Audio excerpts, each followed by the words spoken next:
the industry, the 1500, the Can-Am Limited.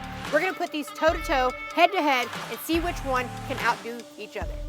So in 2024, these are the top dogs for Polaris, for Can-Am.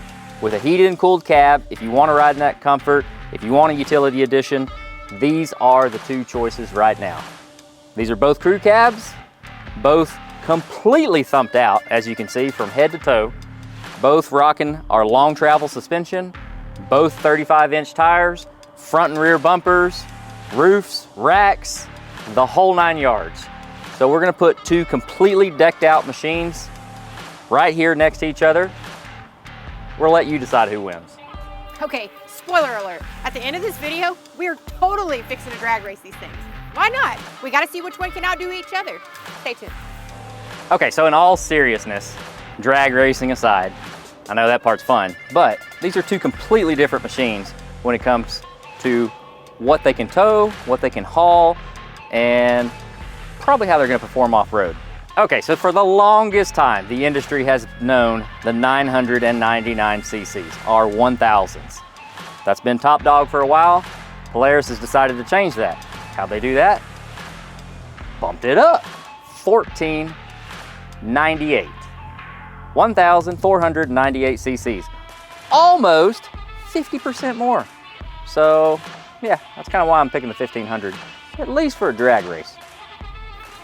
So I'm taking on the all-new Can-Am Defender Limited Lone Star Edition HD10.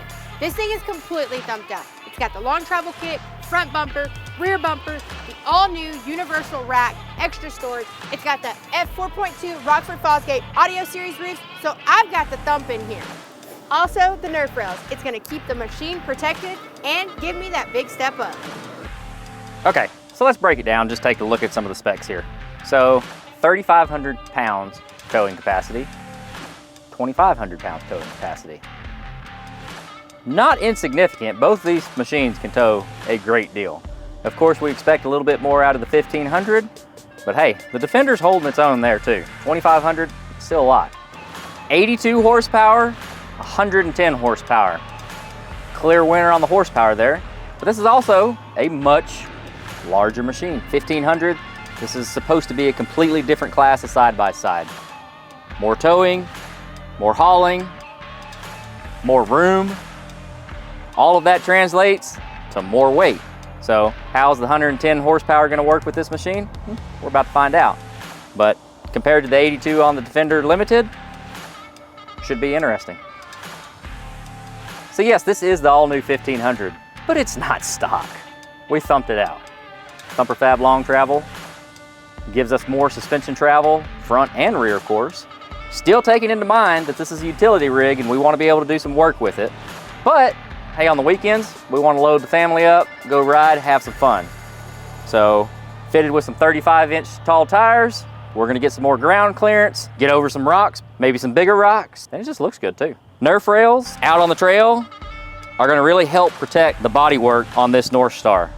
These doors, I haven't priced them out on this 1500, but I know on the XP 1000, they were like $5,000 for the set. They're very expensive. We wanna protect them. So I'm sure these cost a little bit more on this newer model. Either way, that was one of the first things we wanted to do, was get some protection for those doors, but also wanted to have a nice step up into the cab because we've lifted this. It's got bigger tires and wheels. A little step up never hurt. So here at the back, a little bit different setup. The Ranger 1500 is rocking our winch headache rack. Winch helps load the bed. The bed can still tilt as normal. This one does have the power assist bed. So the bed, with a touch of a button, tilts up for us. That's a nice little move from Polaris there. Makes it super easy to load everything with it. We've got our Molly panel webbing back here too on the headache rack. Lets us add some more tool storage and yeah, take some more gear with us. If it can haul a lot, let's carry it some more. Over here on this side, our adjustable bed rack for the Can-Am Defender. Definitely increases the carrying capacity in 2 levels now. Also have some side tool mounts here. Both will fit, or both are options for either one. So we have a headache rack for the Defender, we have a headache rack for the Ranger.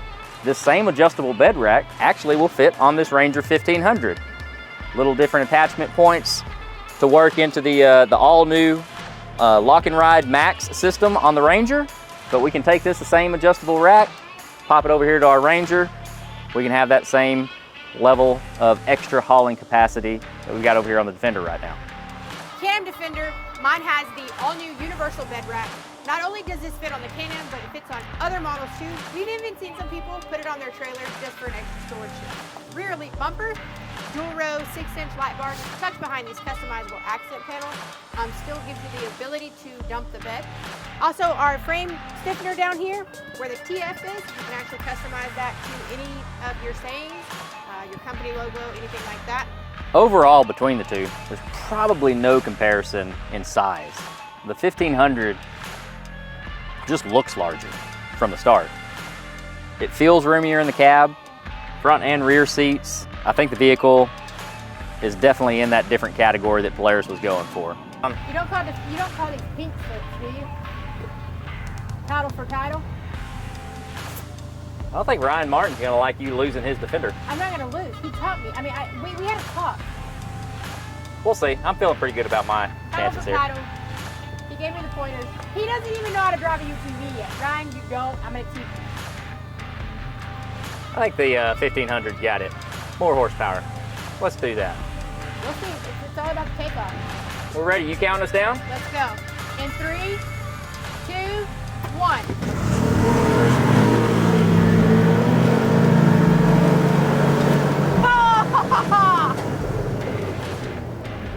I mean, that's given. What did I tell y'all? The Defender had it off the jump. I had him by like a bike link.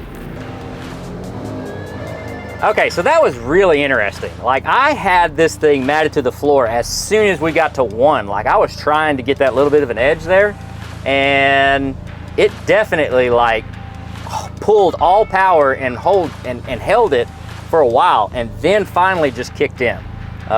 Really interesting. Like, it was a very delayed, long hole shot. Once it kicked in though, like, I was pulling, I felt like I was coming back into the race, but man, right out of the gate, it's two completely different animals there. So I'm gonna go in sport. We're gonna see how this goes. Hopefully we get a little bit of redemption, but man, right out of the gate, it was slow. All right, count us down. All right, we're going again. All right. 3, 2, 1.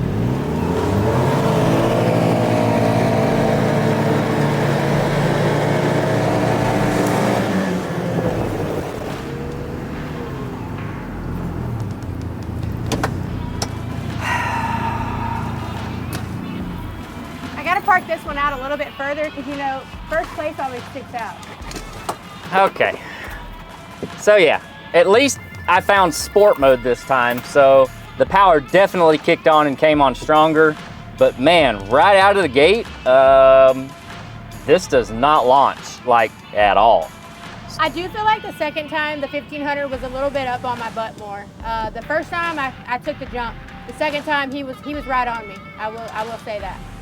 This is going to be interesting. So I think maybe there's a little bit of modifications here, because I mean it pulled power, like it would not let full power go until you were well underway, and it was very noticeable. So I think maybe, you know, Polaris is being a little bit conservative on that that initial takeoff.